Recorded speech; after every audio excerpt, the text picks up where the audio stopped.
Hi guys! Kamusta po kayong lahat? Ako nga po pala si Stella. So ngayon, gagawa po tayo ng general love reading. And kung bago lang po kayo dito sa channel na to, please don't forget to like and subscribe. So ngayon, magsisimula tayo sa mga fire signs, Aries, Leo, and Sagittarius. Okay po? Okay, ngayon simulan natin ang general reading para sa mga fire signs, Aries, Leo, and Sagittarius. Tingnan natin kung makikita natin. Aries.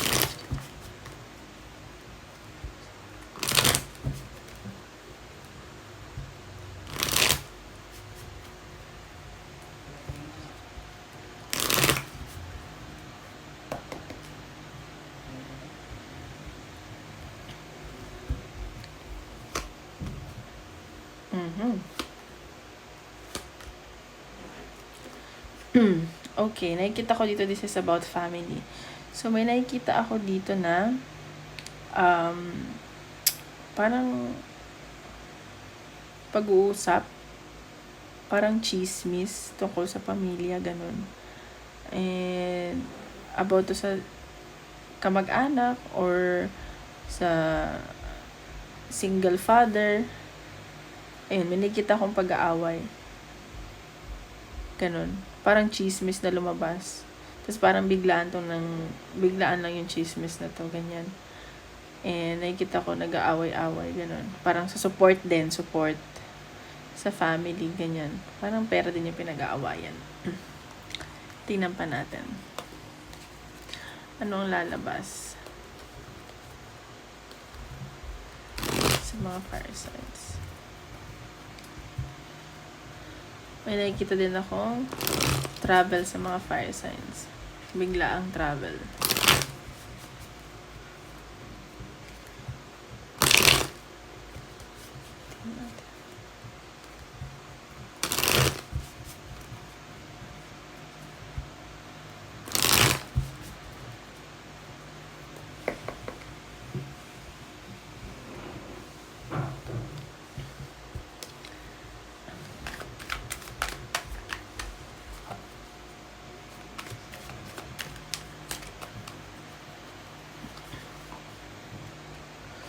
May nakikita akong celebration dito. Makikita-kita ba kayo ng friends mo?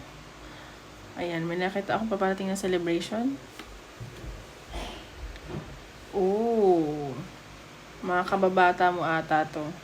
Or may nami-miss ka someone from the past. Baka may nag-iisip sa'yo na ex mo. Ganyan. Mag-e-enjoy ka daw dito. At parang nag-overthink yung mga fire signs. Huwag ka mag-alala, may paparating na happiness sa'yo mga fire. Happiness, like, opportunity sa'yo. Gusto mo na ulit mag-work. Nag-overthink ka sa ending na nangyari sa inyo. Ayan, may nakikita ko ditong celebration.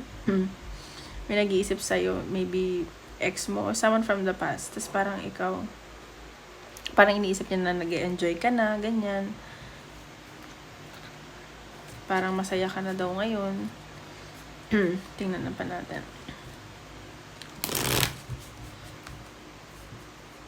Tingnan natin.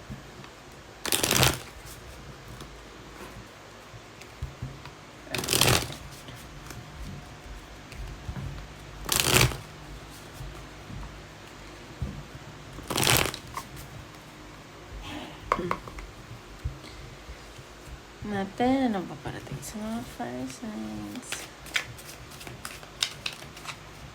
Ano pa magkita natin? Oops! Ayun, parang nag-aano ka ngayon, nagsi-self-reflect. Ganun. Parang may binabago ka sa sarili mo. Like, para maging better ka pa, para mag-improve ka. Ganun yung nakikita ko. Eight of Cups. Parang gusto mo na mapag-isa, ayaw mo na ng kausap, gusto mo ng pagbabago sa buhay mo, ganyan nakikita ko. Pero, ayan, nagtatago ka, natatakot ka. Ayan, may nakikita akong paparating sa'yo na offer. Baka sa work to. Ayan. May pag-iisipan mo tong mabuti. At saka, parang yung offer sa'yo, magugustuhan mo to. Ganyan. Marami ako nakikitang offer na paparating sa'yo. Tingnan natin. Tingnan pa natin.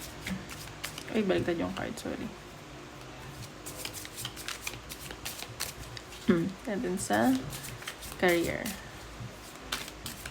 Career sa mga fire sign.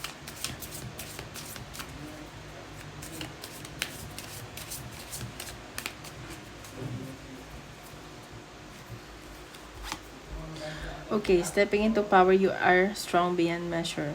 So, sa career mo, nakikita ko dito na parang may paparating sa'yo na mas magiging ano yung responsibility mo doon. Mas marami yung magiging responsibility mo, parang mag-grow ka dito kung ano man tong paparating sa'yo. Ayan, na kung ngayon nag-overthink ka na maybe wala kang work, huwag ka mag-alala kasi may paparating sa'yo. Baka mag-travel ka at yung offer sa'yo, yun nga, mas yung abilities mo sobrang ma-enhance siya, tsaka yung skills mo. Ganun yung nakikita ko.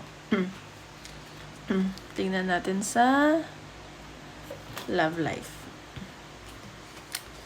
Love life na mga fire signs. Love life na mga fire signs. Oops.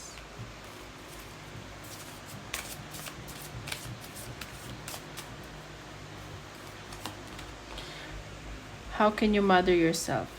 So, pinapakita dito na unahin mo daw muna yung sarili mo. Parang hindi mo din masyadong iniisip yung love life mo ngayon. Parang sarili mo na yung iniisip mo. Like, alagaan mo daw muna yung sarili mo. Ganon. Love yourself first. Tingnan natin kung may person ka na nasa isip. Kung anong gustong sabihin niya sa'yo. Tingnan natin. Nasa isip mo.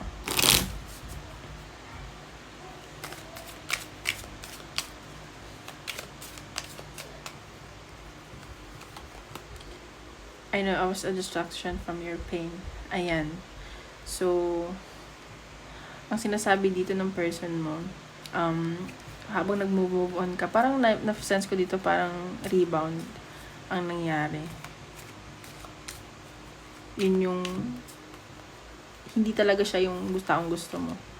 Oh, pero mahal ka ng taong to. I know I messed up everything. So, siya rin may kagawan yan kung ano man yung pinagdadaanan nyo ngayon. It was his or her fault. So, ngayon, mag-isip ka ng question. Tingnan natin kung anong sagot sa tanong mo. Isip ka ng question. Inhale, exhale. Isip ka ng question. Sorry. Pamakin ko. Okay. Okay, ang sagot dyan sa question mo, don't stop. So, kung ano man yung iniisip mo, ano mang pinagdadaanan mo ngayon, huwag ka daw titigil. Never give up. Okay? So, ayun lang, fire signs. Maraming salamat po. So, tomorrow ulit. Thank you!